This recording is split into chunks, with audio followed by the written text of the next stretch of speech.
Have you ever wondered why your blue-haired sister-in-law spends more time drawing on poster board than a 13-year-old boy getting ready for WrestleMania? Or why your grandpa gets mad as shit whenever his laptop asks him for his gender? Well, you've come to the right place, because today we're asking ourselves, What makes you a liberal or conservative? well, the first thing that's useful to know is that most likely about half of the people in our culture see the world in a completely different way than you do. Just a few of the contributing factors to this include personality, age, value structure, just about any way that you can think about breaking people up into groups, if you're into that kind of thing. But I say we do like I did back at a Grateful Dead concert with this little beauty, Starfire. Let's skip ahead to the good part. Hey, what's in her hand? Hey, go back! Go back! Anyway, which side of the political aisle you land on really just comes down to one thing. No, not that. Borders. And not just borders between cities, states, and nations, but borders around ideas. You see, conservatives and liberals look at the borders around ideas in completely different ways. Conservatives tend to believe that borders should be well defined and protected, that all new elements should be slowly introduced and tested. The systems that are working don't need many adjustments, whereas liberals tend to believe that borders are just boundaries on ideas, to be pushed out, adjusted, or completely erased.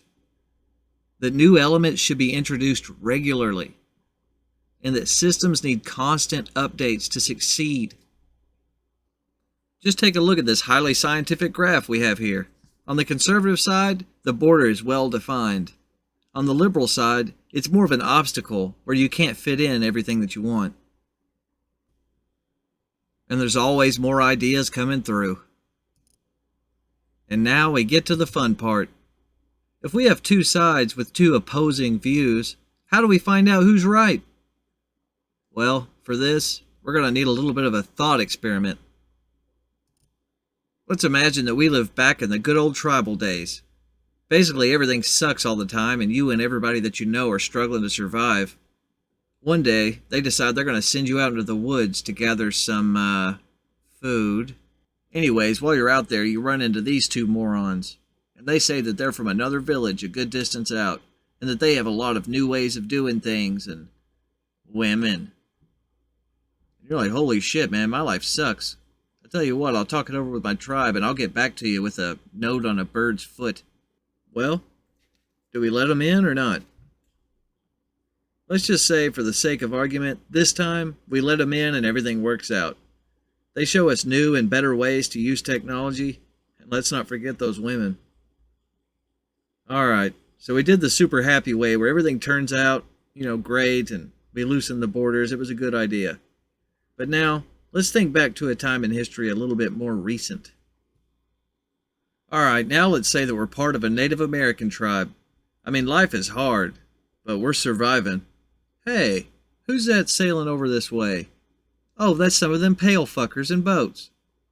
Well, they appear like they got some good stuff to offer, and hey, they even want to cook dinner with us. Well, this isn't so... Wait a minute. I don't feel so good. Well, either did 90% of anybody that looked like me and not like one of these guys in the stupid hats. And after there wasn't so many of us, they kind of just quit giving a shit about whoever was left. Hell, by the end of it, they didn't even want us anywhere around them anymore. They sent us off with all kinds of empty promises of something better, but it was nothing of the sort.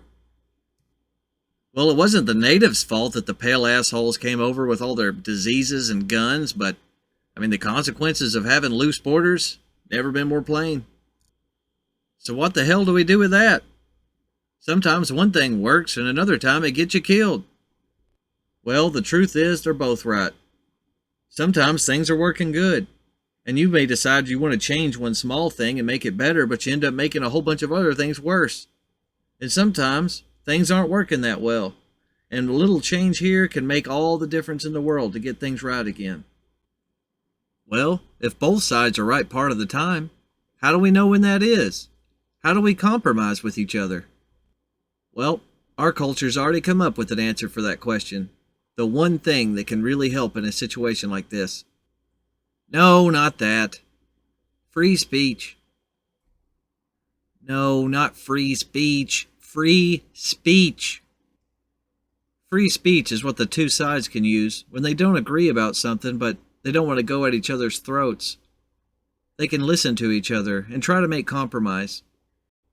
So the next time you have a disagreement with somebody from the other side, don't automatically assume that you have all the answers. Maybe they see something that you inherently don't. Anyways, that's what I got for today. Thanks for watching.